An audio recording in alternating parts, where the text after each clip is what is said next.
3, 2, 1, 0 plus 5 seconds। Indian space research organisation यानी कि इसरो एक ऐसा स्पेस एजेंसी है जो अपने यूनिक और कॉस्ट एफिशिएंट टेक्नोलॉजीज सफलतापूर्वक प्रदर्शन करके दुनिया भर में एलिट स्पेस एजेंसियों के बीच बरसों से जगह बनाई हुई है।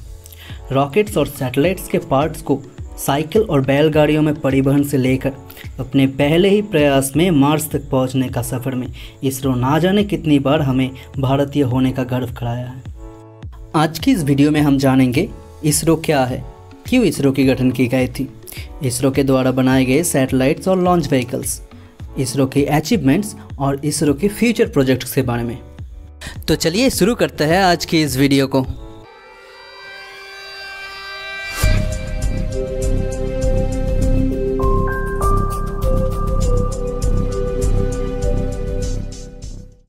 आपको शायद लग रहा होगा कि Indian space research organisation space agency Bharat में किसी एक जगह स्थित है जहां पर रॉकेट और सैटेलाइट्स की डेवलपमेंट और स्पेस रिसर्च के सारे काम किए जाते हैं, लेकिन ऐसा बिल्कुल नहीं है। इसरो भारत में देशव्यापी कई सारे सेंटर्स और यूनिट्स को जोड़कर बनाया गया एक नेटवर्क है जिसका हेडक्वार्टर बेंगलुरु में स्थित है। जैसे कि स्पेस एप्लीकेशन सेंटर अहमदाबाद में सेंसर और पेलोड्स को डेवलप किए जाते हैं। UR Rao satellite centre Bengaluru में सैटेलाइट्स को डिज़ाइन, डेवलप, असेंबल और टेस्ट किए जाते हैं। विक्रम साराभाई स्पेस सेंटर तिरुवनंतपुरम में लॉन्च व्हीकल्स को डेवलप किए जाते हैं और सतीश धवन स्पेस सेंटर श्रीहरिकोटा से सैटेलाइट्स और रॉकेट्स को लॉन्च किया जाता है। ऐसे ही पूरी इंडिया में स्थित इसरो के कई और अलग अलग यूनिट्स में अलग अलग काम किए जाते हैं।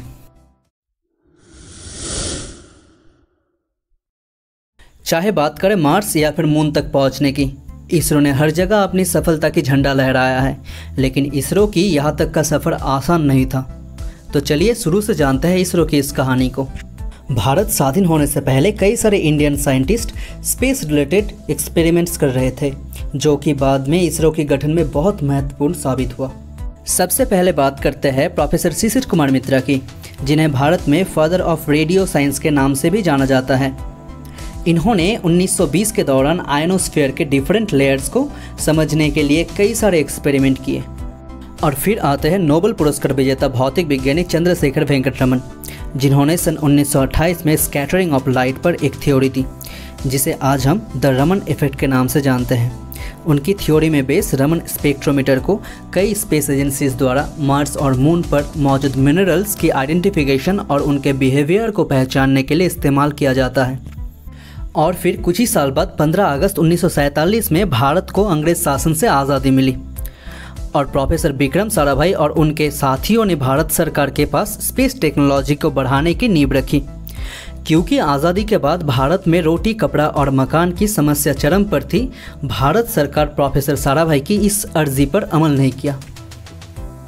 सन 1945 में दूसरा विश्व युद्ध समाप्त होने के बाद सन 1947 में कोल्ड वॉर के दौरान यूनाइटेड स्टेट और सोवियत यूनियन के बीच एरोस्पेस कैपेबिलिटीज़ डेवलप करने के लिए आर्टिफिशियल सैटेलाइट्स और ह्यूमन स्पेस फ्लाइट को लेकर एक स्पेस रेस शुरू हुई। फिर 4 अक्टूबर 1957 में शाम के 7:28 पर सोवियत यूनियन ने अपनी पहली आर्टिफिशियल सैटेलाइट स्पुतनिक 1 सफलतापूर्वक लॉन्च करी, जो कि पूरी दुनिया में पहली आर्टिफिशियल सैटेलाइट थी। इस सैटेलाइट को अर्थ के ऑर्बिट में रेडियो ट्रांसमीटर भेजने के लिए इस्तेमाल किया गया था। उस दिन भारत सरकार को लगा अब समय आ चुका है कि अब भारत को स्पेस की दुनिया में अपना पहला कदम रख देना चाहिए। तब जाकर 1961 में भारत के पहले प्रधानमंत्री पंडित जवाहरलाल नेहरू ने यह जिम्मेदारी डिपार्टमेंट ऑफ एटॉमिक एनर्जी के फाउंडर और हेड डॉक्टर होमी जहांगीर भाभा को सौंप दी।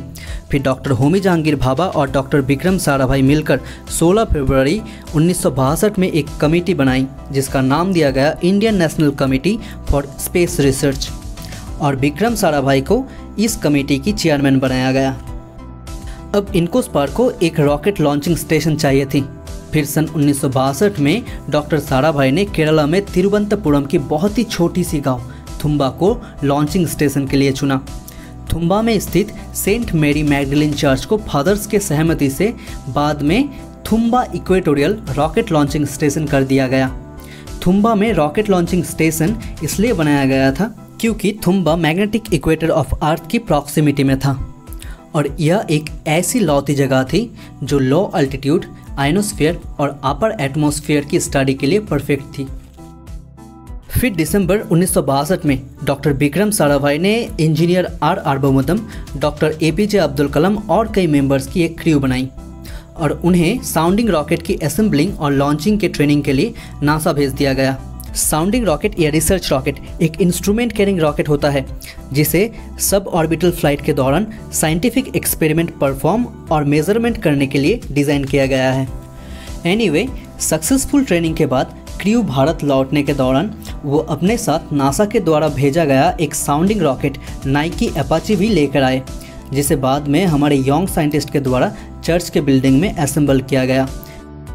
फिर 21 नवंबर 1963 में शाम के 6:25 पर Thumba equatorial rocket launching station से 2 stage sounding rocket Nike Apache को सक्सेसफुली लॉन्च किया गया।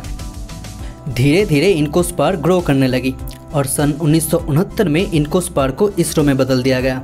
जून 1972 में भारत सरकार ने डिपार्टमेंट ऑफ स्पेस नाम से एक स्पेस कमीशन गठन की और उसी साल सितंबर में इसरो को डिपार्टमेंट ऑफ स्पेस के अंडर ले लिया गया। फिर इसके बाद इसरो ने कभी पीछे मुड़कर नहीं देखा। आज के समय तक इसरो ने लगन और मेहनत के बल पर अपने काबिलियत पर कुछ ऐसे कारनामे करके दिखाया है जिसे देखकर दुनिया की कई सारे देश इस बात पर हैरान हो जाता है कि इतने कम बजट में भी कैसे इसरो ऐसे मिशंस को अंजाम दे पाता है। इसकी अंदाज़ा आप इस बात से लगा सकते हैं, जहां Hollywood movie Avenger end game की बजट 2600 करोड़ रुपए थी, वही सन 2013 में मंगलयान मिशन को बस 450 करोड़ रुपए में सफलतापूर्वक अंजाम दिया गया। आज की तारीख में भारतीय स्पेस रिसर्च एजेंसी को अमेरिका, रसिया, फ्रांस, जापान और चीन जैसे 6 शक्तिशाली देशों की एजेंसियों में शामिल किया जाता है, जिसके पास खुद की दम पर सैटेलाइट बनाने और लॉन्च करने की क्षमता है।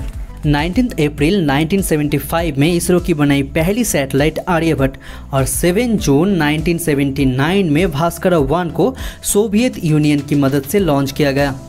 फिर इसरो ने खुद अपनी लॉन्च व्हीकल बनाई और GSAT-1, INSAT-4CR, south Asia satellite जैसे कई सारे सैटेलाइट्स को बिना किसी देश की मदद से खुद लॉन्च किया और चंद्रयान-1, मंगलयान और चंद्रयान-2 जैसे कई सारे मिशंस को अंजाम दिया।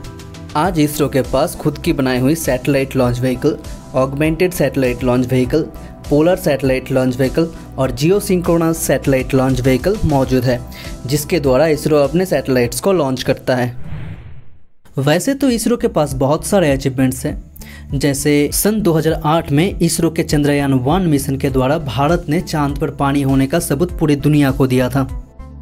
फिर 2014 में भारत इसरो के मंगलयान मिशन के द्वारा अपने पहले ही प्रयास में मार्स की ऑर्बिट तक पहुंचने वाली दुनिया की पहली देश बनी। और फिर इसरो ने फरवरी 2017 में PSLV C-37 की मदद से 104 सैटेलाइट्स को एक साथ लॉन्च करके इतिहास रच दिया। इससे पहले तक रसिया ने 37 सैटेलाइट्स को एक साथ लॉन्च करने का रिकॉर्ड अपने नाम किया हुआ था।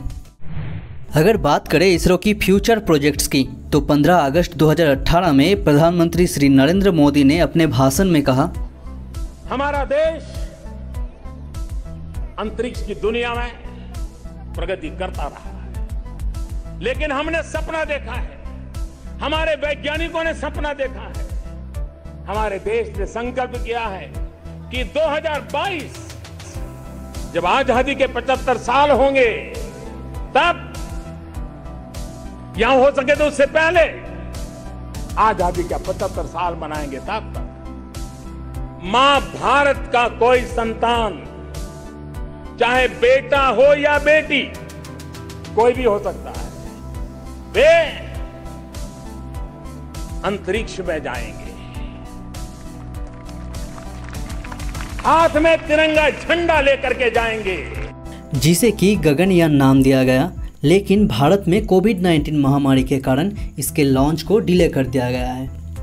और इसी के साथ साथ सौर्य की परीक्षा करने के लिए आदित्य L1, चांद में चंद्रयान-3, वेनस में शुक्रयान-1 और मार्स में मंगलयान-2 जैसे कई सारे मिशंस को अंजाम दिया जाएगा।